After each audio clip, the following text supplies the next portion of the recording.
অবিশ্বাসীরা, ভুল করেছো, অন্যায় করেছো, পাপ করেছো, জুলুম করেছো, আমার কাছে ফিরে আসো, ক্ষমা চাও। ক্ষমার মতো ক্ষমা চাইলে সব গুনাহ মাফ করে দিতে পারে কে? পাপ নাই, গুনাহ করি নাই, এরকম কেউ আছি? কথা বলেন, কত পাপ করছি কোনো হিসাব আছে? পৃথিবীর কেউ না জানলেও জানে কে? পৃথিবী না জানুক আমি তো জানি, আমি কি পাপ করেছি হায়। আমার পাপের করলে বিচার, বাঁচার আমার নাই উপায়। দয়াময় প্রভু মাফ করো আমায়, মাফ করো আমায়। পড়েন আমিন। আমাদের পাপগুলো ক্ষমা করে কে? চিল্লায় বলেন কে? আল্লাহ ডেকে বলে, গোলাম আমি হলাম গাফিরুয যাম কাবিলুত তাওব। আমার কাজ হলো ক্ষমা করা, আমার কাজ হলো তওবা কবুল করা। শয়তানের কাজ হলো ওয়াসওয়াসা দেওয়া, আমাদেরকে ভুল পথে নিয়ে যাওয়া। আর আমাদের কাজ হলো ভুল করে ফেলা, আল্লাহর কাজ হলো ভুলগুলো মাফ করে দেয়া। আল্লাহ ডেকে বলে, গোলাম তোরা যদি ভুল না করতি, তোরা যদি পাপ না করতি, তোরা যদি অন্যায় না করতি, তোদেরকে ধ্বংস করে দিয়ে এমন একটা জাতি আমি এই দুনিয়ার বুকে তৈরি করতাম যারা সকালবেলা ভুল করে দুপুরে মাফ চাইতো, দুপুরে ভুল করে রাত্রে মাফ চাইতো, আজকে ভুল করে আগামীকাল মাফ চাইতো। আর আমি আল্লাহ গুনাহগুলো তাদের সব ক্ষমা করে দিতাম। ক্ষমা করে দিতে আল্লাহর বড্ড ভালো লাগে। বান্দা আল্লাহর কাছে বারবার চাক, চোখের পানি ছাড়ুক, এটা আল্লাহ পছন্দ করে। চোখের পানির যে কত পাওয়ার আপনি কল্পনাই করতে পারবেন না। অনুশোচনার চোখের পানি, চোখ বেয়ে নাকের ডগা পেয়ে জমিনে পড়ার আগেই আল্লাহ এই বান্দারে মাফ করে দেয়। বিশ্বনবী ডেকে বলে, ও আমার উম্মতেরা শোনো, আল্লাহর কাছে দুনিয়ার মানুষদের দুই ফোঁটা পানি সবচেয়ে প্রিয়। এক হলো জিহাদের ময়দানে রক্তের ফোঁটা, দুই হলো অনুতপ্ত বান্দার চোখের পানির ফোঁটা। কত ভুল আপনি করেছেন, কত অন্যায় আপনি করেছেন, কত পাপ আপনার হয়েছে, কত মিথ্যা আপনি বলেছেন, কয় ওয়াক্ত নামাজ ছেড়েছেন, কয় লাখ টাকা ঘুষ খেয়েছেন, কত যৌতুক আপনি খেয়েছেন, কত মিথ্যা আপনি বলেছেন। আপনার পাপ যত বড় হোক, যত বিশাল হোক, যত বেশি হোক, আল্লাহর দয়ার পরিসীমা তার চাইতেও বড়। আপনার পাপ, আপনার অন্যায়, আপনার জুলুমগুলো যদি হয় খালের পানির সমান, বিলের পানির সমান, আল্লাহর দয়া সাগরের পানির সমান। আপনার পাপ যদি হয় সাগরের পানির সমান, আল্লাহর দয়া মহাসাগরের পানির সমান। আপনার পাপ আর অন্যায় যদি হয় পাহাড়ের সমান, আল্লাহর দয়া আকাশের সমান। আপনার পাপ যদি হয় আকাশের সমান, আল্লাহর দয়া আরশের সমান। এজন্য আল্লাহ বললেন, ইয়া আইয়ুহাল্লাযীনা আমানু তুবু ইলাল্লাহি তাওবাতান নাসুহা। ও আমার গোলাম, তুই তোর নিজেরে যত বেশি ভালোবাসিস তার চেয়েও আমি তোরে বেশি ভালোবাসি। তোর বাবা মা তোরে যত বেশি ভালোবাসে তার চেয়েও আমাদেরকে বেশি ভালোবাসে কে? আল্লাহ বললেন, ভালোবাসারে তৈরি করার পরে আমি 100 টুকরা করলাম। চিল্লায় বলেন কয় টুকরা? 99 টুকরা ভালোবাসা আমি আল্লাহ নিজের মধ্যে রেখে দিলাম। 1 টুকরা ভালোবাসা গোটা বিশ্বের সবার মধ্যে আমি ভাগ করে দিলাম। 1 টুকরা ভালোবাসা পেয়ে আমাদের অবস্থা দেখছেন? আল্লাহ যদি 1 টুকরা না দিয়ে আমি করে 30 টুকরা দিত, কথা কন? 1 টুকরা না দিয়ে 80 টুকরা দিলে কি হইতো? কথা কয় না? 14 ফেব্রুয়ারি কবে? আজকে কত ফেব্রুয়ারি? আর কয়দিন? কথা কন? বিশ্ব ভালোবাসা। কোন মুসলমান ঘরের মেয়ে, কোন মুসলমান ঘরের ছেলে 14ই ফেব্রুয়ারি এই ওয়ার্ল্ড ভ্যালেন্টাইন দিবস পালন করতে পারে? এগুলোর সাথে আমাদের সম্পর্ক নাই। যাদের মধ্যে কোনো ভালোবাসা নাই, মিল মোহাম্মত নাই, তারা বছরে একটা দিন দেখানোর জন্য পালন করে। আমাদের সারা বছরই তো ভালোবাসা। কথা কন? রাসূল আমার ভালোবাসা, রাসূল আমার আলো আশা, রাসূল আমার প্রেম বিরহের মূল আলোচনা, রাসূল আমার কাজে কর্মের অনুপ্রেরণা। ঠিক কিনা? আমার নবীর জন্য আমার ভালোবাসা আছে না নাই? আমার রবের জন্য আমার ভালোবাসা আছে না নাই? আমার মা বাবার জন্য ভালোবাসা আছে না নাই? সবার জন্য সবার ভালোবাসা আছে না নাই? আমগো দিবস লাগবো কেন? আজকেও তো আমাকে ভালোবাসা দিবস, কথা কন। যদি এখন দিবস না রজনী, আজকে তো আমাদের চান্দোলাতে ভালোবাসা রজনী, কথা কন। প্রতি মুহূর্তে আমাদের ভালোবাসা, এজন্য আমাদের ডেট পালন করা লাগে না, আমরা সব সময় সবারই ভালোবাসি। চিল্লায় বলেন ঠিক কিনা? এজন্য আল্লাহ ডেকে বললেন, গোলাম আমি যে তোদের কত ভালোবাসি তোর ধারণা নাই। চোখের পানি ছাড়, গুনার কথা স্মরণ কর, তওবা কর, তওবার মতো তওবা করলে সব গুনাহ মাফ করে দিতে পারে কে? বিশ্বনবী বলে আমার কোনো গুনাহ নাই, তারপরেও প্রতিদিন 70 বারেরও বেশি আমি তওবা করি। আল্লাহে ইন্নী আস্তাগফিরুল্লাহ ওয়া আতুবু ইলাইহি আকসার মিন 70 মাররা। Could you imagine that? কল্পনা করছেন কোনদিন যে নবীর গুনাহ নাই, ওই নবী তওবা পড়ে প্রতিদিন 70 বার, আকসার 70 বারেরও বেশি। আমার পড়া দরকার কয়বার? আপনার পড়া দরকার কয়বার? বিশ্বনবী 70 বারের বেশি বললে আমাদের পড়া দরকার কয়বার? আর আমরা প্রতিদিন পড়ি কয়বার? কথা কন।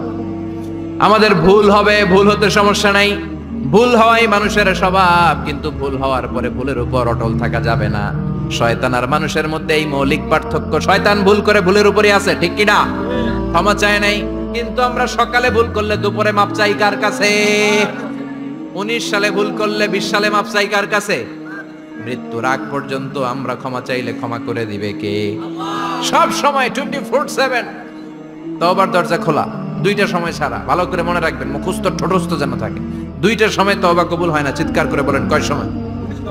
এক হলো বাদাল গারগারা, গারগারানি যখন আসে, মালাকুল মাউত যখন চলে আসে, মালাকুল মাউতরে যখন দেখে ফেলবেন তখন তওবা কবুল হবে নাকি? কথা কন। ফেরাউনের নাম শুনছেন? ওরা যখন আল্লাহ লোহিত সাগরে ডুবাইয়া পানি খাওয়াইতে লাগলো, পানি খাইতে খাইতে পেটটা হয়েছে এত বড়, আর পানি খাইতে পারেন। এরপর হাত তুলে কয় আনা মিনাল মুসলিমিন, কোরআনের আয়াত, আনা মিনাল, হাত তুলে কয় আমি মুসলমান। ফেরাউন নাই বলে মুসলমান, আমরা যাবো কই? কথা কও।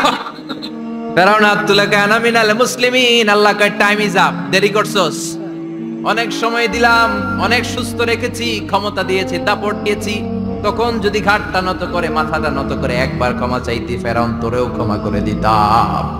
কিন্তু সময় শেষ হওয়ার পরে আমি মুসলমানদের অন্তর্ভুক্ত বললে কোনো লাভ হবে নাকি? আল্লাহ বলল সময় নাই, সময় শেষ। কারণ মুসা আলাইহিস সালামের চাচাতো ভাই অনেক দাওয়াত দিল, জাকাত দে, কারণকে জাকাত দিব না, এই সম্পদ আমি কামাইছি, আল্লাহ দেয় নাই। মুসা আলাইহিস সালাম বললেন তাহলে আযাবের অপেক্ষা কর, আযাব চলে আসলো। আল্লাহ বলেন মুসা সেফ জোনে যাও, সরো, এখনই আযাব। ফাখাসাফনা বিহি ওয়া বিদারিহিল আরদ, পুরো ফাইয়ুমের জমিনটার আল্লাহ কাঁপিয়ে দিলেন, আর কারুনকে সহ পুরো সম্পত্তি তার জামিনের ভিতরে দাবিয়ে দিলেন। হাঁটু পর্যন্ত কারুন দেবে যায়, ভাবছে উঠে যাবে, কোমর পর্যন্ত দেবে যায়, ভাবছে উঠে যাবে, গলা পর্যন্ত যখন দেবে যায় আর সুযোগ নাই। কয় মুসা আমার সব সম্পত্তি তোরে আর তোর আল্লাহরে দিয়ে দিলাম, আমারে বাঁচা, আমারে সব সম্পত্তি তোর আর তোর আল্লাহর, আমারে খালি বাঁচা, চাচা আপন প্রাণ। আল্লাহ বলে সময় শেষ। তার মানে বাদাল গারগারা তওবা কিন্তু আর কবুল হয়? এই হলো একটা। নাম্বার 2, বাদা তুলুই শামসি মিন মাগরিবিহা, প্রতিদিন চাঁদোলাতে সূর্য কোন দিক দিয়ে ওঠে? কথা কয় না? পূর্ব দিকে। কিয়ামতের আগ দিয়ে সূর্য আর পূর্ব দিকে উঠবে না, পশ্চিম দিক থেকে উঠবে। যেদিন প্রভাতে পশ্চিম দিক থেকে সূর্য উঠবে, ওই দিন থেকে তওবার দরজাটারে বন্ধ করে দিবে কে? তার আগ মুহূর্ত পর্যন্ত জীবনে যত গুনাহ করেছি, অন্যায় করেছি, চোখের পানি ছেড়ে ক্ষমা চাইলে ক্ষমা করবে কে? শয়তান আল্লাহরে চ্যালেঞ্জ দিছে, আল্লাহ তুমি আমারে জাহান্নামে পাঠাবা, আমিও তোমার বান্দা করে লয়ে একসাথে জামাতে ঢুকমু, একা ঢুকবো না, একা যাব না, তোমার বান্দাদেরকে সবগুলারে জাহান্নামী বানায়া তারপরে ঢুকমু। তোমারে চ্যালেঞ্জ দিলাম, একটারও জান্নাতে ঢুকাইতে পারবা? আল্লাহকে তুই আমার চ্যালেঞ্জ দিলি? আমি তো সব রাজার বড় রাজা, মহারাজা, আমারে চ্যালেঞ্জ দেশ, এত সাহস পাইলি কই? তুই আজীবন ওয়াসওয়াসা দিয়ে পাপ কাজ করাবি, একদিন তাফসীর মাহফিলে এসে আমার বান্দা ক্ষমা চাবে, আমি মাফ করে দেবো, তুই কি করবি? আজীবন অন্যায় করবে, আজীবন পাপ করবে, জুলুম করবে, একদিন চোখের পানি ছেড়ে আমার কাছে কান্নার মতো কান্না করলে আমি সব গুনাহ মাফ করে দেব। এজন্য আল্লাহ বললেন ইয়া আইয়ুহাল্লাযীনা আমানু তুবু ইলাল্লাহি তাওবাতান নাসুহা, ভুল করেছো তওবা করো, মাফ করবে কে? সাইয়েদনা আদম আলাইহিস সালাম ভুল করলেন, দুনিয়ায় এসে শত শত বছর কাঁদলেন, কিন্তু ক্ষমা হয় না। আল্লাহরে বললেন আল্লাহ কি করলে ক্ষমা পাবো বলো? ফাতালাক্কা আদামু মির রাব্বিহি কালিমাতিন ফাতাবা আলাইহি, আল্লাহ বললেন ও আদম তোমারে কিছু কালেমা শিখায়ে দেই, এই কালেমাগুলো দিয়ে আমার কাছে দোয়া করো, ক্ষমা করে দেব। আল্লাহ শিখায়ে দিলেন ও আদম দুই হাত তুলে চোখের পানি ছেড়ে আমার কাছে পড়ো রব্বানা, পড়েন রব্বানা যালামনা আনফুসানা ওয়া ইল্লাম তাগফির লানা ওয়া তারহামনা লানাকুনান্না মিনাল খাসিরিন। এটা শিখাইতেছিল আল্লাহ। আল্লাহ আমি জুলুম করেছি, অন্যায় করেছি, ভুল করেছি, পাপ করেছি, তুমি যদি ক্ষমা না করো ক্ষমা করার কেউ নাই, ঠিক কি না? আমরাও পাপ করলে এই দোয়াটা পড়ার দরকার আছে না নাই? 5টা শর্ত সাপেক্ষে আমাদের তওবা কবুল করবে কে? তওবা কবুল হওয়ার কিছু শর্ত আছে 5টা। কয়টা? চিৎকার মেরে বলতে হবে তওবা কবুল হওয়ার শর্ত কয়টা? 1 নম্বরে হচ্ছে আল ইকরার, acknowledgement.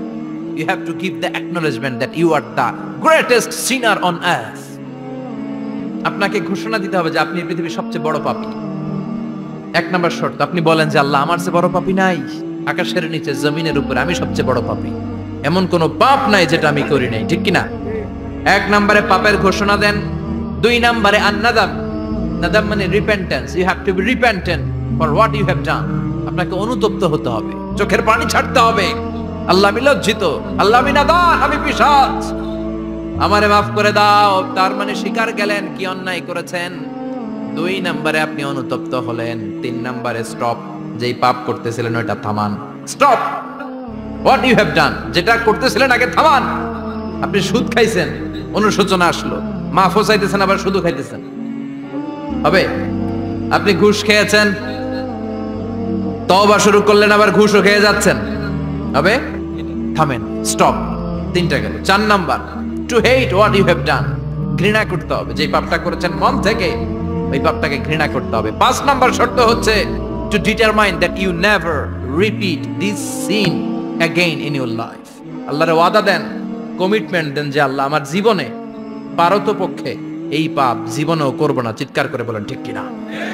তার মানে আপনি স্বীকার যান, তারপরে আপনি অনুতপ্ত হবেন, যে পাপ করেছেন থামিয়ে দিবেন, পাপটারে মন থেকে ঘৃণা করবেন, আর আল্লাহরে ওয়াদা দিবেন আল্লাহ আর করব না। এই 5টা শর্তের আলোকে তওবা করলে জীবনের সব গুনাহ মাফ করে দিবে কে? এজন্য আল্লাহ বললেন ইয়া আইয়ুহাল্লাযীনা আমানু তুবু ইলাল্লাহি তাওবাতান নাসুহা, তওবার মতো তওবা করো, সব গুনাহ মাফ করতে পারে কে? তওবা করবেন তো? রাজি আছেন? কবে করবেন?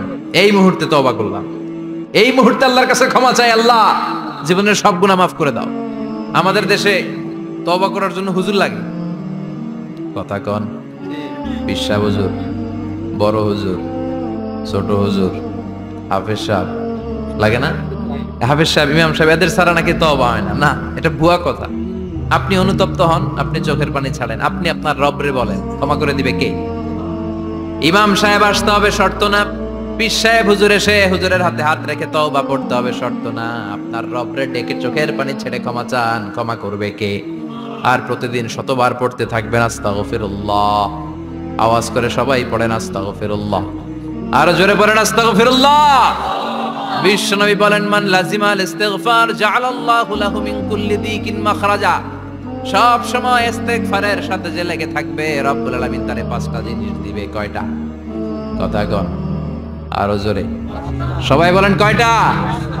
নাম্বার 1, জাআলাল্লাহু লাহু মিন কুল্লি দিকিন মাখরাজা, বিপদে পড়লে বিপদ থেকে উদ্ধার করবে কে? আমাদের তো কোনো বিপদ নাই না? আছে। কত বিপদ, হ্যাঁ? রাস্তাঘাটে দুর্ঘটনা হতে পারে, যে কোনো সময় ভূমিকম্পে পড়তে পারি, বজ্রপাত পড়তে পারে না, ঠেড়া পয়রা মানুষ নাই, আছে না নাই? এই বিপদ আপদ থেকে আপনারা রক্ষা করবে কে? যদি আপনি ইস্তেগফারের সাথে আঠার মতো লেগে থাকেন। কিসের সাথে? কথা বলেন। ইস্তেগফারের সাথে লেগে থাকতে পারলে 1 নাম্বার হচ্ছে বিপদে পড়লে আপনারে মুক্ত করে দিবে কে? 2 নাম্বার ওয়ামিন কুল্লি হাম্মিন ফারাজা, যে কোনো ধরনের টেনশন, হাইপার টেনশন থেকে বাঁচায় দিবে কে? আমাদের তো টেনশন মেনশন নাই না? আছে। লাইফ নিয়ে টেনশন, বাঁচার টেনশন, মরার টেনশন, ক্যারিয়ারের টেনশন, রাস্তাঘাটে যানজট এটার টেনশন, পুলিশের দৌড়ানি, র্যাবের দৌড়ানি, বাড়ির ভাড়া, গ্যাস বিল, বিদ্যুৎ বিল, ছেলে মেয়েদের লেখাপড়া, কত টেনশন। এই সব টেনশন থেকে আপনারে মুক্ত করে দিবে কে? 3 নম্বরে ওয়ারযুকহু মিন হাইসু লা ইয়াহতাসিব, এমন জায়গা থেকে আল্লাহ আপনার রিজিকের ব্যবস্থা করবে আপনি কল্পনাই করতে পারবেন না। সুবহানাল্লাহ পড়েন। 4 নম্বরে সবসময় ইস্তিগফার যদি পড়া হয় আল্লাহর কোনো আযাব ওই বান্দার উপরে আসে না। ওমা কানাল্লাহু মুআযযিবাহুম ওয়া হুম ইস্তাগফিরুন।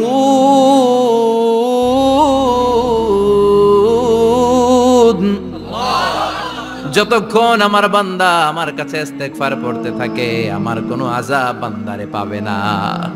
যতক্ষণ ইস্তিগফার পড়বেন আল্লাহর কোনো আযাব আপনার উপর আসবে না। 4টা গেল। 5 নাম্বার, বারবার ইস্তিগফার পড়লে রফিক ভাই আল্লাহ আপনারে মুস্তাজাবুদ দাওয়া বানাবে। দোয়া করা মাত্র কবুল করে নেবে কে? মুস্তাজাবুদ দাওয়া বুঝেন তো? মানে যিনি হাত তুলতে দেরি কবুল হতে দেরি হয় না। বারবার ইস্তিগফার পড়ে দেখেন যে আপনার দোয়া কেমনে কবুল হয়। ইমাম আহমদ ইবনে হাম্বলের নাম শুনেছেন? হাম্বলি মাযহাবের প্রতিষ্ঠাতা। হানাফি, শাফিঈ, মালিকি, 4 নাম্বারটা আপনারা বলেন। হাম্বলি। এই হাম্বলি মাযহাবের ইমামের নাম আহমদ ইবনে হাম্বল।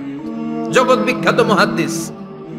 একক স্বতন্ত্র হাদিসের কিতাব হিসেবে পৃথিবীতে সবচেয়ে বড় যে হাদিসের কিতাব ওইটার নাম মুসনাদ আহমদ ইবনে হাম্বল।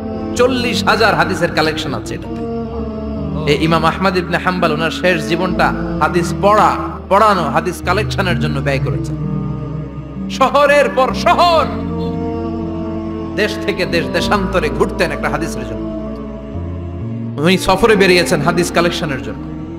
প্রচন্ড শীতের রাত, উনি মাগরিবের নামাজ, এশারের নামাজ পড়ে একটা মসজিদে শুয়ে পড়লেন আর শুয়ে শুয়ে হাদিস পড়তেছেন। কি পড়তেছেন? কথা বলেন।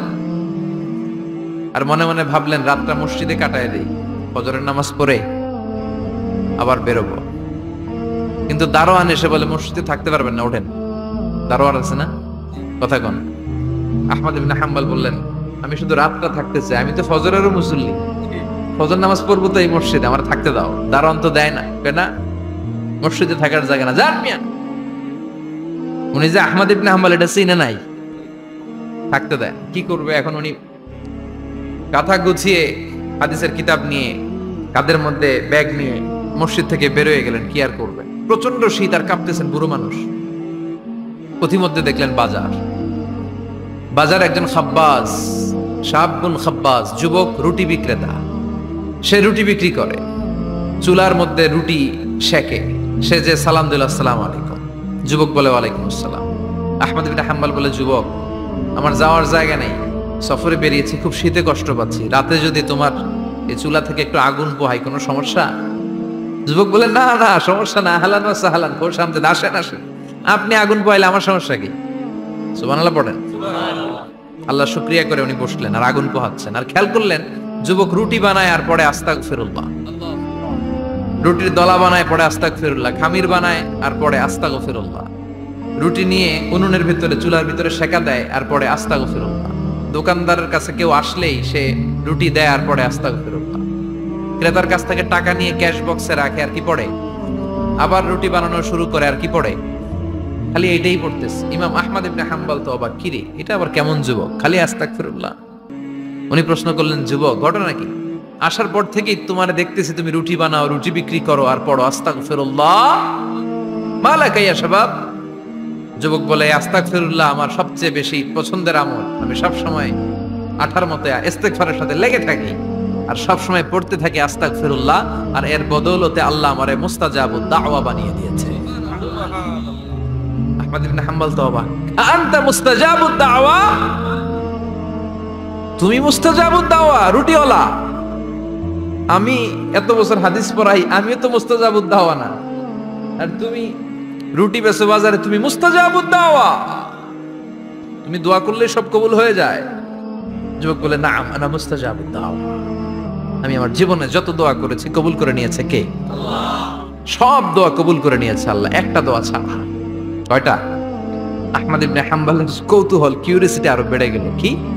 সব দোয়া কবুল হয়েছে একটা দোয়া ছাড়া। মাযালিকা দোয়া ইয়া শাব, কি সেই দোয়া?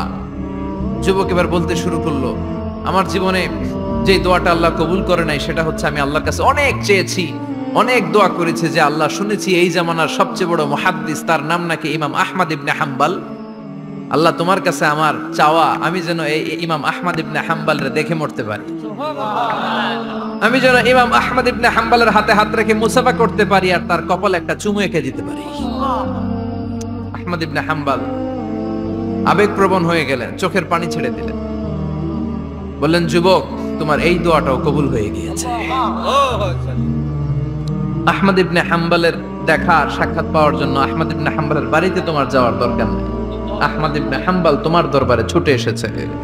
আনা আহমদ ইবনে হাম্বল মুহাদ্দিসুদ দাহর, আমি নিজেই আহমদ ইবনে হাম্বল। যুবক চোখের পানি ছেড়ে দেয়, আহমদ ইবনে হাম্বল চোখের পানি ছেড়ে দেয়। যুবক চিৎকার মেরে ইমাম আহমদ ইবনে হাম্বলকে জড়িয়ে ধরে, হাতে হাত রেখে মুসাফা করে, কপালের মধ্যে চুমু খায় আর আল্লাহর শুকরিয়া করে বলে, ও ইমাম, আসলে এই দোয়াটাও আল্লাহ আজকে কবুল করে নিল। বিশ্বাস হয়? সবসময় ইস্তেগফার পড়লে আপনার দোয়াগুলোর এইভাবে কবুল করে নিবে কে?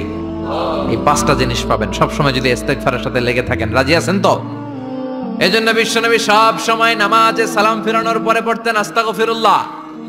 কি পড়তেন? তিনবার পড়তেন আস্তাগফিরুল্লাহ, আস্তাগফিরুল্লাহ, আস্তাগফিরুল্লাহ। পড়তে রাজি আছেন? ইস্তেগফারের অনেকগুলো আলফাজ আছে, সবচেয়ে ছোট ইস্তেগফার হচ্ছে এটা, আস্তাগফিরুল্লাহ, আস্তাগফিরুল্লাহ। আরো আছে আস্তাগফিরুল্লাহ আল্লাযী লা ইলাহা ইল্লা হুয়াল হাইয়ুল কাইয়্যুম আতুবু ইলাইহি। বিশ্বনবী বলেন, এই ইস্তেগফারটা যদি কেউ পড়ে, আত-তাওয়াল্লি মিন ইয়াউমিজ যাহাফ, যুদ্ধের ময়দান থেকে পালিয়ে আসা কবিরা গুনাহ। কি গুনাহ? কাফেরদের সাথে যুদ্ধ, আমি তাগড়া যুবক, তলোয়ার নিয়ে নেমেছি, আমার দেহের এক ফোঁটা রক্ত থাকা পর্যন্ত আমি যুদ্ধ চালিয়ে যাব, আমি ফিরে আসতে পারবো না, আইনটা কার? ফিরে আসলে কবিরা গুনাহ। বিশ্বনবী বলেন, যুদ্ধের ময়দান থেকে ফিরে এসেছে এরকম কবিরা গুনাহ অবলম্বনকারীও যদি আস্তাগফিরুল্লাহ আল্লাযী লা ইলাহা ইল্লা হুয়াল হাইয়ুল কাইয়্যুম আতুবু ইলাইহি পড়ে, ওই কবিরা গুনাহকারীকেও ক্ষমা করে দিবে কে? পড়তে রাজি আছেন তো? আবার সাইয়েদনা আবু বকর বললেন, ইয়া রাসূলুল্লাহ আল্লিমনি দুআআন আদউ বিহি ফি সালাতি, এমন দোয়া আপনি আমারে শিক্ষা দেন যে এই দোয়াটা আমি নামাজে পড়তে পারি। বিশ্বনবী বললেন, পড়ো, আল্লাহুম্মা ইন্নী যালামতু নাফসি যুলমান কাসীরান ওয়া লা ইয়াগফিরুয যুনুবা ইল্লা আনতা ফাগফিরলি মাগফিরাতাম মিন ইনদিক ইন্নাকা আনতাল গফুরুর রহিম। সুবহানাল্লাহ পড়েন। এটাও ইস্তেগফার। আমরা এটার বলে দোয়া মাসুরা, সালাম ফেরানোর আগে পড়ি না? যেখানেই ক্ষমা চাওয়ার কথা আছে ওইটারই কি বলে? ইস্তেগফার। আল্লাহুম্মা ইন্নী যালামতু নাফসি, আল্লাহ জুলুম করেছি, যুলমান কাসীরা, অনেক জুলুম, ওয়ালা ইয়াগফিরুয যুনুবা ইল্লা আনতা, তুমি ছাড়া এই গুনাহ ক্ষমা করার তো কেউ নাই। ফাগফিরলি মাগফিরাতাম মিন ইনদিক, তোমার দয়ায় আমারে ক্ষমা করে দাও। ইন্নাকা আনতাল গফুরুর রহিম, তুমি হলা ক্ষমাশীল। ঠিক কি না? এটাও ইস্তেগফার, এটাও পড়বেন। আর এই সব ইস্তেগফারের শ্রেষ্ঠ ইস্তেগফারের নাম সাইয়্যিদুল ইস্তেগফার। যত ইস্তেগফার হতে পারে এর মধ্যে সবচেয়ে শ্রেষ্ঠতম ইস্তেগফার নাম কি? কথা কন। বুখারীর বর্ণনা, শাদ্দাদ ইবনে আউস রাদিয়াল্লাহু তাআলা আনহু বর্ণনা করেন, এই সাইয়্যিদুল ইস্তেগফার দিনের বেলা যে পড়বে ওই দিনে মারা গেলে সে জান্নাতি। এই সাইয়্যিদুল ইস্তেগফার রাতের বেলা যে পড়বে ওই রাতে যদি ইন্তেকাল হয় ওই লোকটা জান্নাতি। মুখস্থ আছে না? কার কার মুখস্থ হাত তুলেন? মাশাআল্লাহ, তাবারাকাল্লাহ, মাশাআল্লাহ, মাশাআল্লাহ। আর যাদের নাই তাদের হোমওয়ার্ক, তাদের আল্লাহুম্মা আনতা রাব্বি লা ইলাহা ইল্লা আনতা খালাকতানি ওয়া আনা আবদুক ওয়া আনা আলা আহদিকা ওয়া ওয়া'দিকা মাস্তাতা'তু আউযু বিকা মিন শাররি মা সানা'তু আবুউ লাকা বিনি'মাতিকা আলাইয়া ওয়া আবুউ লাকা বিযামবি ফাগফিরলি ফাইন্নাহু লা ইয়াগফিরুয যুনুবা ইল্লা আনতা। সুবহানাল্লাহ পড়েন। সুবহানাল্লাহ। আজকে রাতে পড়ছেন, মারা গেলে জান্নাতি। চিল্লায় পড়েন আল্লাহু আকবার। আল্লাহু আকবার। এজন্য বিশ্বনবী বলেন, আমার আগের গুনাহ মাফ, পরের গুনাহ মাফ, তারপরেও প্রতিদিন আমি 70 বার তওবা ইস্তেগফার পড়ি। আজকে থেকে পড়তে রাজি আছেন তো? ইনশাআল্লাহ। বেশি বেশি ইস্তেগফার পড়া যাবে না? একটু প্রাণ খুলে দিল খুলে আওয়াজ করে পড়েন তো আস্তাগফিরুল্লাহ। আর জোরে পড়েন আস্তাগফিরুল্লাহ। আবার সবাই পড়েন আস্তাগফিরুল্লাহ। সব সময় তওবা ইস্তেগফার যারা পড়ে তাদেরকে পছন্দ করে কে? সব সময় জিকির করে করে জিহ্বাটারে যারা ভিজিয়ে রাখে তাদেরকেও পছন্দ করে কে?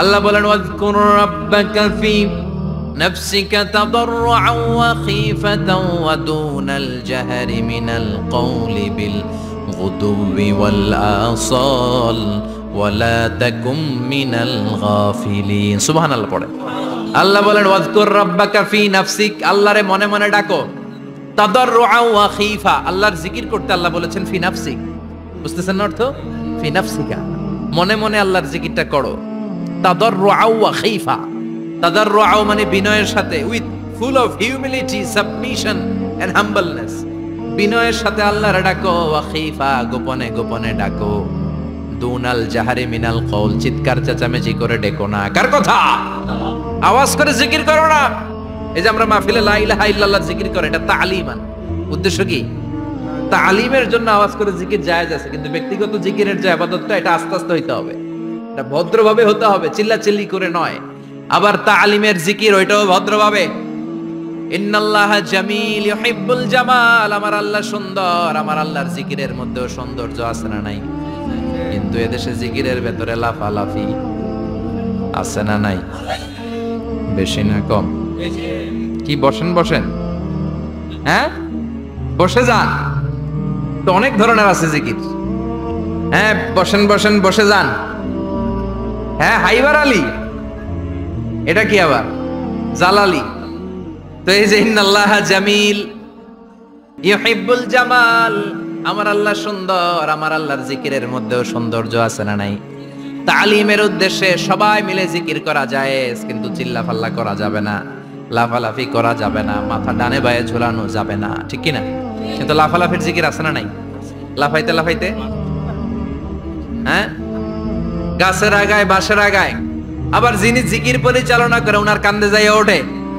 আছে না নাই বিশ্বনবী সাহাবীদের নিয়ে জিকির করছেন সাহাবারা লাফাতে লাফাতে খেজুর গাছের আগায় হাদিসে আছে না এটা বিশ্বনবী সাহাবাদেরকে নিয়ে জিকির করছেন লাফাতে লাফাতে আবু বকর বিশ্বনবীর কান্দের উপরে আছে হাদিসে আছে এটা জিকির নয় কি সুন্দর দেখেন ইসলাম বোঝা কত সহজ ওয়াজকুর রাব্বাকা ফি নাফসিকা তাদাররুআ ওয়া খীফা গোপনে জিকির করো ভদ্রতার সাথে বিনয়ের সাথে জিকির করো ওয়ালা তাকুম মিনাল গাফিলিন দুনাল জাহারি মিনাল কওল চিৎকার চেঁচামেচি করে জিকির করো না যারা চিকফাল দিয়ে হই হই হই হই করে আছে না হই হই হই হই হই হইয়ের ভিতরে আল্লাহর নাম আছে হ্যাঁ এই যে হুই হাই এই স্টাইলের যে জিকির এটার ভিতরে আমার আল্লাহর নাম আছে আল্লাহর নাম যদি না থাকে ওইটা জিকির হবে কথা বলেন বিষ্ণু বললেন খবরদার চিৎকার চেঁচামেচি করে লাফালাফি করে যারা জিকিরি করে এরা মনে করে আল্লাহ কানে শোনে না কথা বলেন আপনি গোপনেও আল্লাহর ডাকলে আপনার ডাকে সাড়া দিবে কে এজন্য রাব্বুল আলামিন বলেন ফাযকুরুনি আযকুরকুম ওয়াশকুরুলি ওয়ালা তাকফুরুন বান্দা আমার জিকির তোমরা করো আমিও তোমাদের জিকির করব ঠিক কি না আমরা যদি আল্লাহর জিকির করি আমাদের জিকির করে কে সুবহানাল্লাহ কইবেন না আমরা আল্লাহর জিকির করে আল্লাহ নাকি আমাদের জিকির করে জানো তো কথা এটা আবার হাদিসে কুদসিতে আল্লাহ বলেন ফাইন যাকারানি ফি নাফসি যাকারতুহু ফি নাফসি আমার বান্দা যদি একা একা আমার জিকির করে আমি আমার বান্দারে একা একা স্মরণ করি ওয়া ইন যাকারানি ফি মালাইন যাকারতুহু ফি মালাইন খায়রিম মিনহু এরকম মহা সম্মেলন করে যদি কেউ আমি আল্লাহর জিকির করে আমি এর চেয়ে বড় মহা সম্মেলন ফেরেশতাদেরকে নিয়ে করে আমার বান্দারে স্মরণ করি ওয়া ইন তাকাররাবা ইলাইয়া শিবরান তাকাররাবতু ইলাইহি যিরাআন আমার বান্দা যদি আমার দিকে এক বিঘত আসতে চায় আমি আমার বান্দার দিকে এক হাত এগিয়ে যাই আমার বান্দা যদি আমার দিকে এক হাত আসতে চায় আমি আমার বান্দার দিকে দুই হাত যাই ওয়া ইন আতানি ইয়ামশি আতাইতুহু হারওয়ালা আমার বান্দা যদি আমার দিকে হেঁটে হেঁটে আসতে চায় আমি আমার বান্দার দিকে দৌড়ে দৌড়ে যাই সুবহানাল্লাহ পড়ে এজন্য বিশ্বনবী বলেন লা ইয়াজালু লিসানুকা রাতবাম মিন যিকরিল্লাহ আল্লাহর জিকির দিয়ে জিহ্বাটারে ভিজিয়ে রাখবা কার কথা চিল্লায় বলেন কার কথা সব সময় আল্লাহর জিকির করতে রাজি আছেন তো সবচেয়ে শ্রেষ্ঠ জিকির বিশ্বনবী বললেন আফদালু যিকরি লা ইলাহা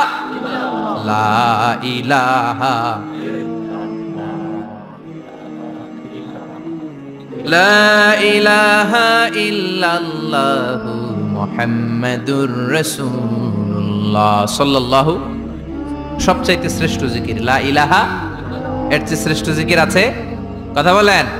বিশ্বনবী বললেন, মান ক্বালা লা ইলাহা ইল্লাল্লাহ সিদকান মিন কলবিহি, একনিষ্ঠতার সাথে অন্তর থেকে কেউ যদি জীবনে একবার বলে লা ইলাহা ইল্লাল্লাহ, দাখালাল জান্নাহ, তার যদি পাপ থাকে, অন্যায় থাকে, ওই পাপ আর অন্যায়ের শাস্তিগুলার পরে কোনো না কোনো দিন আমার ওই বান্দা জান্নাতে ঢুকবে। একবার যদি খালিসান মিন কলবিহি সে পড়ে লা ইলাহা ইল্লাল্লাহ, তার জন্য জান্নাতকে অবধারিত করে দিয়েছে কে? আবার এটার নাম আল্লাহ দিয়েছে কালিমায়ে, কথা বলেন, দরাবাল্লাহু মাসালান কালিমাতান তাইয়িবাতান কাশাজারাতিন তাইয়িবাতিন আসলুহা সাবিতুন ওয়া ফারউহা ফিস সামা। সুবহানাল্লাহ, পবিত্র বাণী এটা কালিমায়ে তাইয়িবা।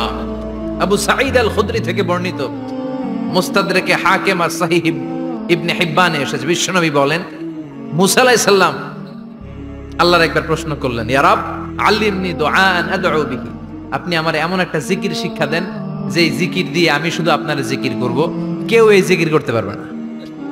এই জিকির জানবো শুধু আমি, আর জানবেন, কথা কোন? প্রশ্ন করছে কে? হ্যাঁ, কাকে করেছে? আল্লাহ এমন একটা জিকির শিখান যেই জিকির কেউ জানে না, আমি জানবো, আর ওই জিকির দিয়ে প্রাণ ভরে আপনারে ডাকবো। আল্লাহ বললেন, মুসা পড়ো লা ইলাহা ইল্লাল্লাহু মুহাম্মাদুর রাসূলুল্লাহ। মুসা আলাইহিস সালাম বললেন, আল্লাহ চাইলাম কি, কইলেন কি? লা ইলাহা তো জাতীয় জিকির, এটা তো আন্তর্জাতিক জিকির, এটা জানে না এমন কেউ নাই, এমনকি হিন্দু ভাইরাও জানে, কথা কন। আল্লাহ আমি তো চাইছিলাম এক্সক্লুসিভ, আমার জন্য স্পেশাল, এর চেয়ে সুন্দর আর কেউ জানবে না, এত সুন্দর একটা জিকির আপনি দিবেন, এটা আমি ডাকবো আপনারে আর আপনি শুনবেন। আল্লাহ বললেন, মুসা এর চেয়ে দামি আমার কাছে না। আল্লাহু আকবার। লাউ তাদউ লা ইলাহা ইল্লাল্লাহ ফি কাফা, লা ইলাহা রে যদি মুসা এক পাল্লায় রেখে দাও, ওয়াস সামাওয়াতু সাবউ ওয়াল আরদিন, সাত আকাশ সাত জমিন যদি আরেক পাল্লায় রেখে দাও, লা ইলাহা এক পাল্লায়, সাত আকাশ সাত জমিন আরেক পাল্লায় ওজন যদি দাও, লা রাজাহাত কাফাতু লা ইলাহা ইল্লাল্লাহ, মুসা দেখবা মুহূর্তের মধ্যে লা ইলাহা ইল্লাল্লাহর পাল্লা ভারী হয়ে গেছে। সাত আকাশ সাত জমিন এক পাল্লায়, শুধু লা ইলাহা ইল্লাল্লাহর এক পাল্লায়, মুহূর্তে লা ইলাহার পাল্লাটারে ভারী করে দিবে কে? এটা বিপ্লবী বাণী। আমরা এটার ভিক্ষার মধ্যে লাগাইছি, এখন ভিক্ষা করার সময় লা ইলাহা আছে না নাই?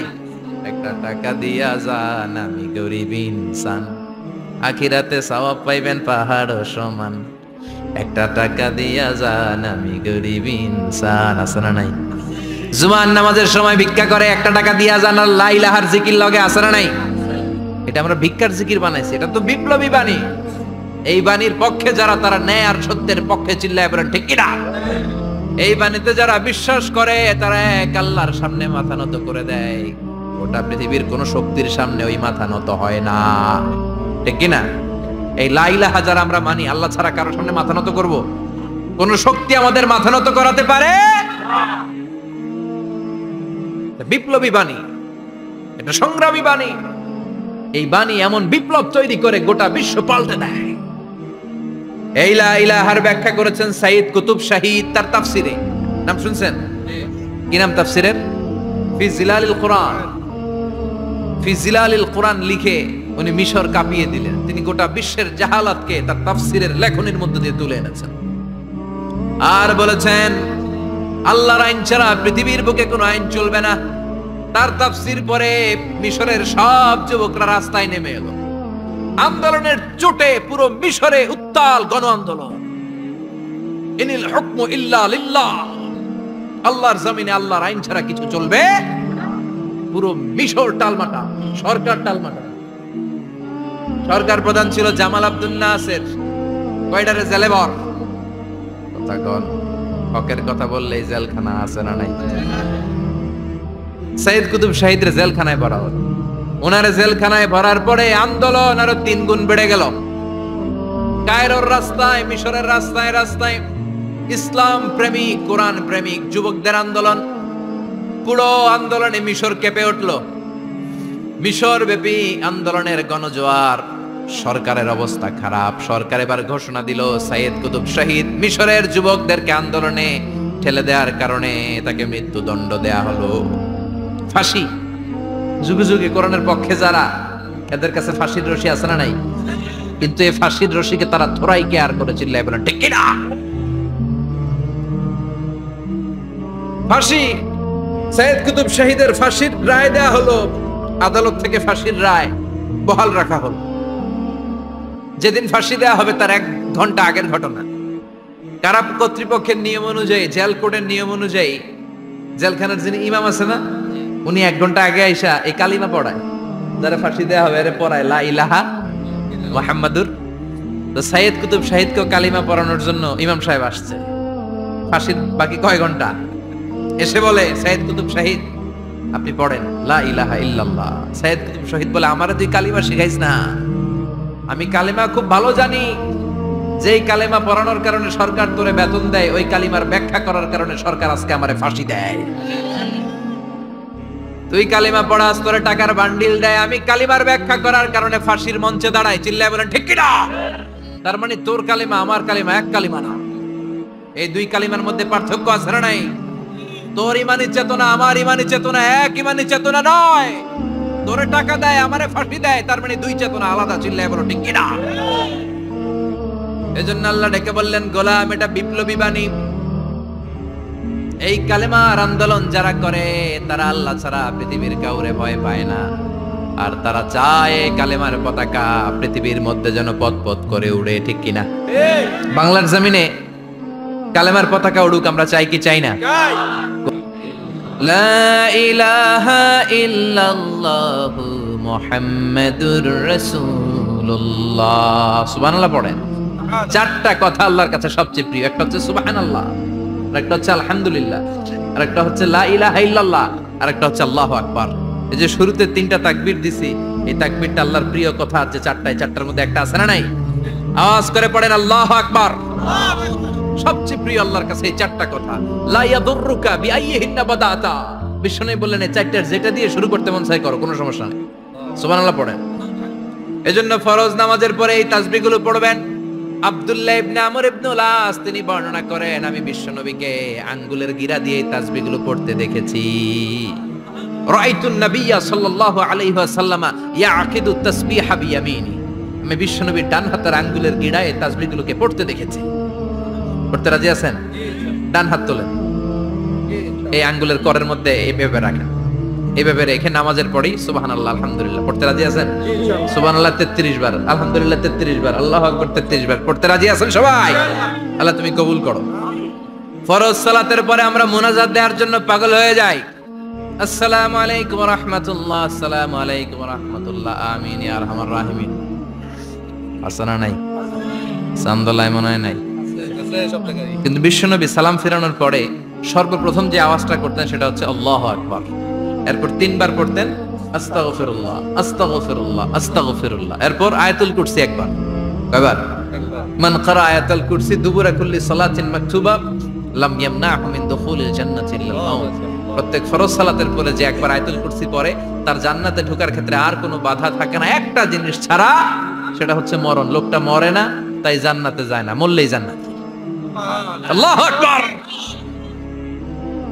এরপরে 33 বার সুবহানাল্লাহ, 33 বার আলহামদুলিল্লাহ, 33 বার আল্লাহু আকবার। সব শেষে মিলাবেন লা ইলাহা ইল্লাল্লাহ ওয়াহদাহু লা শারীকা লা লাহুল মুলকু ওয়া লাহুল হামদু ওয়া হুয়া আলা কুল্লি শাইইন কাদির।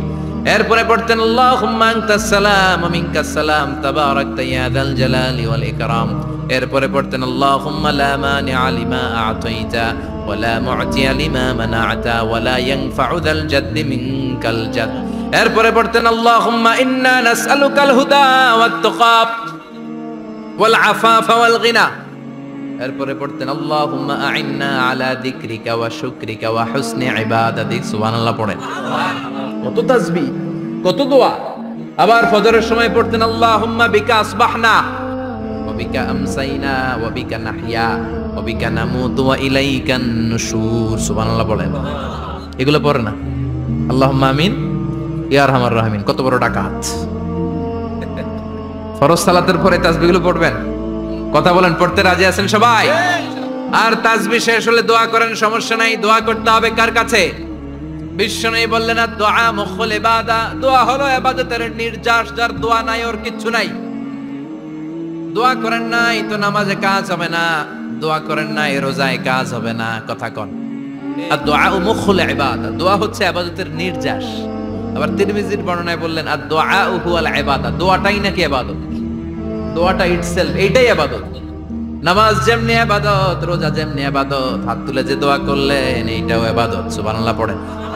এটা মুমিনের ওয়েপন, সিলাহুল মুমিন। সাপ্লিকেশন, দোয়ার ইংরেজিতে বলে সাপ্লিকেশন।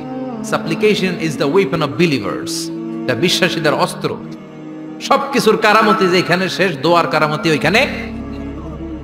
এরকম অনেক শুনবেন ক্যান্সারে আক্রান্ত, দুরারোগ্য ব্যাধি, বাংলাদেশের চিকিৎসা শেষ, ইন্ডিয়া গেছে, কয় বাঁচবো 3 মাস।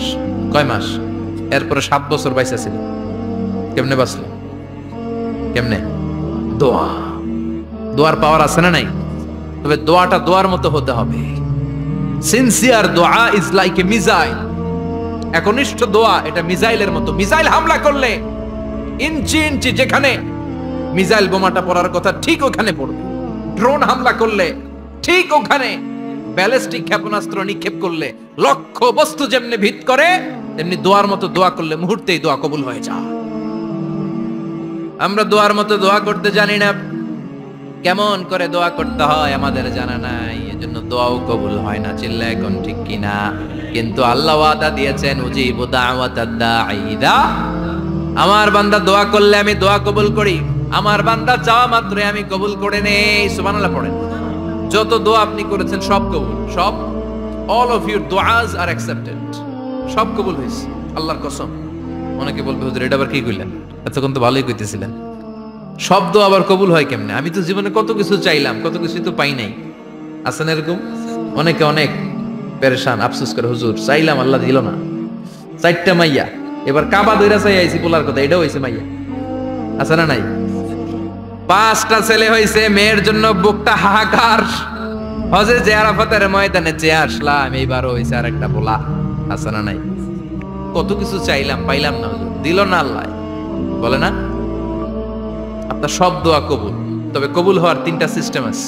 কয়টা? চান্দোলার ভাইয়েরা মনে থাকবে? কয়টা? আপনি যত দোয়া করছেন সব কবুল। সুবহানাল্লাহ কোন? চাওয়া মাত্রই আল্লাহ বলে অ্যাকসেপ্টেড, যা কবুল। দিব দিব না এটা বলতে জানে? চাওয়া মাত্রই বলে দিব। 3 সিস্টেম। নাম্বার 1, আপনি আল্লাহর কাছে দোয়া করলেন, চাইলেন, আল্লাহ বলে দিব, বলেই তিনি দিয়ে দেন আর আপনি খুশি হয়ে যান, পেয়ে গেলেন। নাম্বার 2, আপনি আল্লাহর কাছে দোয়া করলেন, চাইলেন, তখনও আল্লাহ বলে দিব, তবে এখন না, সবুর, একটু পরে দিব। কখন দিলে আমার জন্য ভালো, আমার চেয়ে ভালো জানে কে? পরে দিবে। নাম্বার 3, চাইলেন, দোয়া করলেন, আল্লাহ তখনও বলে দেব, তবে এখনো না, পরেও না, কিয়ামতের দিন যেদিন বিপদে পড়বে ওই দিন দেব। যেদিন তোর বাবা তোরে চিনবে না, তোর মা তোরে চিনবে না, বন্ধু বন্ধুরে চিনবে না, পীর সাহেব মুরিদরে চিনবে না, মুরিদ পীর সাহেবরে চিনবে না, ইমাম সাহেব মুসল্লিরে চিনবে না, মুসল্লি ইমাম সাহেবরে চিনবে না, কেউ কাউরে চিনবে না। ওই কঠিন দিনে তোরে আমি বাঁচাইয়া দেব। তাই দোয়া যা করছেন ছোটবেলা থেকে আজকে পর্যন্ত, লস হয়েছে না লাভ? লস না লাভ? এজন্য বেশি বেশি দোয়া করার দরকার আছে না নাই? জীবনে যদি কোনো নেক আমল থাকে, ওই নেক আমল দিয়ে যদি আল্লাহর কাছে দোয়া করেন, দোয়া কবুল করে নিবে কে? তবে নেক আমলটা হইতে হবে শুধুমাত্র আল্লাহর সন্তুষ্টির জন্য। প্রত্যেকের জীবনেই কিছু আমল আছে যেটা লোক দেখানো করে, আছে না নাই? আবার কিছু আমল আছে আল্লাহরে খুশি করার জন্য করে, আছে না নাই? কথা বুঝতে পেরেছেন? রাত্রিবেলা যাচ্ছেন, কেউ নাই, রাস্তায় হঠাৎ দেখলেন মসজিদ, পাশে লেখা বড় করে দান বাক্স, পকেট থেকে কচকচে 1000 টাকার নোটটা ওইখানে ঢেলে দিলেন দান বাক্সের ভিতরে। কেউ দেখে নাই, দেখছে কে? এটা পৃথিবীর কাউরে দেখানোর জন্য দিছিলেন? এই দানটা আল্লাহর কাছে প্রিয়। গোপন দান আল্লাহর রাগকে কমিয়ে দেয়। সুবহানাল্লাহ বলেন। আল্লাকা সিররুন ইনদাল্লাহ বাইনাকা আনতা ওয়া বাইনাল্লাহ, আল্লাকা সাদাকাতুন তাখফা লা ইয়ালামুহা ইল্লাল্লাহ আল্লাকা সিররুন ইনদাল্লাহ বাইনাকা আনতা ওয়া বাইনাল্লাহ আল্লাকা সাদাকাতুন তাখফা লা ইয়ালামুহা ইল্লাল্লাহ। সুবহানাল্লাহ বলেন। সুবহানাল্লাহ। আল্লাকা সিররুন ইনদাল্লাহ, তোমার আর তোমার রবের মাঝে এমন কোন গোপন জিনিস আছে নাকি যেটা আল্লাহ ছাড়া কেউ জানে না? তোমার কোনোদিন কোনো গোপন দান আছে নাকি যেটা আল্লাহ ছাড়া কেউ দেখেনি? ওই দানটা আল্লাহর কাছে প্রিয়। চিল্লায় বলেন ঠিক কি না? এরকম কোন গোপন আমল দিয়ে যদি আপনি আল্লাহর কাছে ওসিলা করে দোয়া করেন, আল্লাহ ওই কঠিন বিপদের দিনে এই আমলটা করছিলাম শুধু তোমারে দেখানোর জন্য, এর ওসিলায় বাঁচাও, বাঁচাবে কে? বুখারীতে একটা হাদিস আছে, সালাসাতুন ফিল গার, বনি ইসরাইলের 3 লোক সফরে বেরিয়েছে, মরুভূমির সফর, মাঝখানে তুফান, কই যাবে, কই বাঁচবে, দৌড়াদৌড়ি শুরু। দৌড়াতে দৌড়াতে এক পাহাড়ের গুহার ভেতরে আশ্রয় নিয়েছে। গুহা চিনেন তো? পাহাড়ের গুহা। আশ্রয় নেওয়ার সাথে সাথেই বৃষ্টির পানির ঝাপটায় পাহাড়ের উপর থেকে বিশাল এক পাথর খণ্ড এসে পাহাড়ের গুহার মুখটা বন্ধ করে দিয়েছে। বন্ধ, অন্ধকার। এরা পড়ছে বিপদে, হায় হায় বাঁচার জন্য ঢুকলাম, এখন দেই মরণ। ঢুকছিল কি জন্য? এখন মরণ। বিশাল পাথরের খণ্ড এসে গুহার রাস্তাটা বন্ধ করে দিয়েছে। 3 জন গায়ে যত শক্তি ছিল ধাক্কায়ও পাথর সরাইতে পারে। হায় হায়, অক্সিজেন ভিতরে যা আছে আধা ঘন্টা শেষ হয়ে যাবে। কি করে বাঁচবো? বাঁচার উপায় নাই। চিল্লা ফাল্লা শুরু হয়ে গেল, কান্নাকাটি শুরু। একজন বলে, তোমাদের জীবনে কার কি নেক আমল আছে, যেই নেক আমলটা আল্লাহর ভয়ে করছিল ওইটার ওসিলা দিয়ে দোয়া করে দেখো কিছু হয় কিনা। সুবহানাল্লাহ কোন? এটাই উপায়। একজন হাঁটু গেড়ে চোখের পানি ছাড়া শুরু করছে, দোয়া শুরু করছে, আল্লাহ আল্লাহুম্মা কানাত লি আবাওয়ান শাইখান কাবীরা, আল্লাহ আমার বাবা মা ছিল বৃদ্ধ বৃদ্ধা, আমি পেশায় রাখাল, সারাদিন ছাগল চড়িয়ে রাত্রিবেলা দুধ আনতাম, সবার আগে আব্বা আম্মারে দিতাম, এরপরে আমার ছেলে মেয়ে, এরপরে স্ত্রী। একদিন গভীর রাতে এসে দেখি আব্বা আম্মা ঘুমায়, দুধের বাটি নিয়ে আব্বা আম্মার মাথার সামনে দাঁড়িয়ে রইলাম। ছেলে মেয়েগুলো আব্বা এসে বলে আব্বা দুধ দাও। আমি বললাম পরে, আগে আব্বা আম্মা খাবে তারপরে তোরা। ছেলে মেয়েগুলো কান্না জুড়ে দিল, আমি দেই নাই। ফজর পর্যন্ত দাঁড়িয়ে রইলাম। ফজরের আগ দিয়ে আব্বা আম্মা ঘুম থেকে উঠে দেখে তো আমার অবাক, কিরে বাবা দাঁড়িয়ে কেন? বললাম প্রতিদিন দুধ খেয়ে ঘুমাও, আজকে আগে আগে ঘুমিয়েছো, দুধ খাও নাই, তোমাদেরকে আগে দিব বলে দাঁড়িয়ে রইলাম। আল্লাহর ডেকে বলে, আল্লাহ ওই দিন সারা রাত দুধের বাটি নিয়ে মা বাবার শিওরে আমি দাঁড়িয়েছিলাম, ফজরের সময় আব্বা আম্মারে দুধ খাওয়ালাম, তারপরে ছেলে মেয়েদেরকে দিয়েছিলাম, তারপরে স্ত্রীর মুখে দিয়েছিলাম। ও মাবুদ, ওই দিনের এই কাজটা আমি দুনিয়ার কাউরে খুশি করার জন্য করি নাই, শুধুমাত্র তোমার খুশি ছাড়া। ওই রাতের ইবাদত যদি তোমার দরবারে ভালো লেগে থাকে, ফাফাররিজ আন্না মা নাহনু ফি, আজকের বিপদের দিনে কেউ বাঁচানোর নাই, তুমি আমাদের বাঁচাও। ফানফাজারাত, মুহূর্তের মধ্যে 1/3 বিশাল পাথর খণ্ডটা 1/3 ডান দিকে সরে যায়, এক পাশে সরে যায়। সামান্য আলো বাতাস ঢুকতে আরম্ভ করলো। এখন বাতাস ঢুকে, এখন বেঁচে থাকতে পারবে এই নিশ্চয়তা হয়েছে। সুবহানাল্লাহ কোন? এবার সে বলল, ভাই তোর কি আমল আছে বল। দ্বিতীয় জন হাঁটু গেড়ে আবার চোখের পানি ছেড়ে আল্লাহরে ডেকে বলে, মাবুদ আমার এক চাচাতো বোন ছিল, কানাত লি ইবনাতু আম জামিলা ওয়া কুনতু উহিব্বুহা কাআশাদ্দি মা ইউহিব্বুর রিজাল আন-নিসা। আল্লাহ সুন্দরী, অনন্যা, অপসরী, প্রিয়ংবদা, অনুসুয়া, গুণবতী, রূপবতী আমার এক চাচাতো বোন ছিল, তার প্রেমে আমি ছিলাম পাগল পাড়া, কিন্তু সে তো আমার ডাকে সাড়া দেয় না। অনেক চেষ্টা করলাম তারে পাওয়ার জন্য। চাচাতো বোন আমারে বলে, 100 স্বর্ণ মুদ্রা যেদিন দিতে পারবা ওই দিন আমারে পাবা।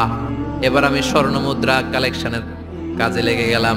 বছরের পর বছর চেষ্টা করে 100 স্বর্ণ মুদ্রা যেদিন পেলাম ওই দিন চাচাতো বোনের কাছে গেলাম, যে তার হাতে স্বর্ণ মুদ্রা দিলাম, বললাম চলো এবার আমরা অপকর্ম করি। স্বর্ণ মুদ্রা পেয়ে সেও খুশি, আমিও খুশি। সে পাইছে স্বর্ণ, আমি পাইছি তারে। গোপন একটা রুমের ভেতরে ঢুকলাম, দুজনে জামা কাপড় খুলে ফেললাম, নেকেড হয়ে পাপ কাজ শুরু করব। ইন দা মিন টাইম আমার চাচাতো বোন আমারে বলে, ও আমার চাচাতো ভাই, আমারে তুই আমার সতীত্ব তুই নষ্ট করে দিস না, ইত্তাকিল্লাহ, আমার সম্ভ্রম তুই শেষ করে দিস না, ইত্তাকিল্লাহ, আল্লাহরে ভয় কর। আল্লাহ ওই মুহূর্তে ফিরে আসা কঠিন কঠিন, কিন্তু ইত্তাকিল্লাহ, আল্লাহরে ভয় করে এই শব্দটা যখন শুনলাম আমার ভিতরটা কেঁপে উঠেছে। আমি মুহূর্তে তোমার ভয়ে জামা পড়ে ওই রুম থেকে চিৎকার মেরে বেরিয়ে গিয়েছি। আল্লাহ, সেদিন আমি পাপ কাজ করি নাই, সেদিন আমি মনের খায়েশ মিটাই নাই, তোমার ভয়ে সেদিন আমি দৌড়ে পালিয়েছি। ওই দিনের আমলটা যদি তোমার কাছে ভালো লেগে থাকে, ফাফাররিজ আন্না ফিমা নাহনু ফি, আজকে যেই বিপদে আছি তুমি বাঁচাও। বলার সাথে সাথে 2/3 2/3 পাথরের খণ্ডটা আরো ডান দিকে সরে যা। সুবহানাল্লাহ পড়েন। এবার আরো বড় ফাঁকা হয়েছে। এবার তারা বেরোতে চেষ্টা করলো, দেখে মাথা বেরোয়, শরীর বেরোয় না, হাত বেরোয়, পিঠ বেরোয় না, পা বের হয়, দেহ বেরোয় না, আরো ছুটতে হবে। এবার বাকি আছে কয়জন? সে দোয়া করতে শুরু করলো, আল্লাহ ইস্তাজারতু জারাক, আমি ব্যবসায়ী ছিলাম, অনেক শ্রমিক ভাড়া করে একদিন একটা কাজ করালাম, সব শ্রমিকের টাকা দিয়ে দিলাম। এক শ্রমিক টাকা না নিয়ে ভাগলপুর কই যে গেছে নিজেও জানি না, ওর টাকা আমার কাছে রয়ে গেল। এই শ্রমিককে আর টাকাটা বুঝাই দিতে পারি নাই। এই টাকা দিয়ে আমি কয়েকটা ছাগল কিনলাম, এই ছাগলগুলো বাচ্চা দিল, ওগুলো বাচ্চা দিল, ওগুলো বাচ্চা দিল, দিতে দিতে বিশাল ছাগলের ডেইরি ফার্ম করে ফেললাম তার ওই টাকা দিয়ে। 1 যুগ 12 বছর পরে সে এসে বলে আমার টাকা ফিরায় দাও। আমি বললাম এই যে ছাগলের ডেইরি ফার্ম পুরোটাই তোমার। সে বলে আতাস্তাজিউ মিন্নি, আমার সাথে ঠাট্টা করো? আমি পাই সামান্য কয়টা টাকা, 1 যুগ আগে যে টাকা পাইতাম ওইটা দিলেই চলবে। আমি বললাম, ও শ্রমিক, তোমার টাকা দিয়ে আমি ছাগল কিনে ব্যবসা করেছি, ছাগল বাচ্চা দিয়েছে, বাড়তে বাড়তে বাড়তে বাড়তে আজকের বিশাল এই ডেইরি ফার্ম, এই ডেইরি ফার্মের মালিক আমি নই, তুমি নিয়ে যাও। বলার সাথে সাথে শ্রমিক আনন্দে নাচতে নাচতে ডেইরি ফার্ম নিয়ে যায়। ও আল্লাহ, ওই দিন যদি সে যতটুকু টাকা পাওনা ছিল অতটুকু দিলেই সে খুশি হয়ে যেত। শুধু তোমার খুশির জন্য পুরো ডেইরি ফার্ম আমি তারে দিয়ে দিয়েছিলাম। আল্লাহু আকবার। আল্লাহ, আজকের এই বিপদের দিনে আমার সেদিনের আমলটা যদি তোমার কাছে ভালো লাগে তুমি বাঁচাও। বলতে দেরি, মুহূর্তের মধ্যে বিশাল প্রকাণ্ড পাথর খণ্ডটা অন্যদিকে দৌড়ে চলে যায়। পাহাড়ের গুহা ওপেন, পাথর খণ্ড নাই। আল্লাহর শুকরিয়া আর তাকবীর দিতে দিতে 3 জন বের হয়ে যায়। সুবহানাল্লাহ পড়েন। সহিহ বুখারীর বর্ণনা, সহিহ হাদিস। নিজের এমন কোন নেক আমল যদি থাকে যে আমলটা শুধু আল্লাহর জন্য করেছিলাম, ওই নেক আমলের ওসিলা দিয়ে দোয়া করলে দোয়া কবুল করবে কে? করতে রাজি আছেন তো? প্রতিদিন শতবার তাওবা ইস্তেগফার পড়তে রাজি আছেন? আল্লাহর জিকির করতে রাজি আছেন তো? আর বেশি বেশি দোয়া করতে রাজি আছেন? সবাই সবার জন্য দোয়া করবো, রাজি আছেন তো? আল্লাহ আমাদের সবাইকে কথাগুলো বুঝার ও আমল করার তৌফিক দান করুক। আমরা পড়ি আমিন।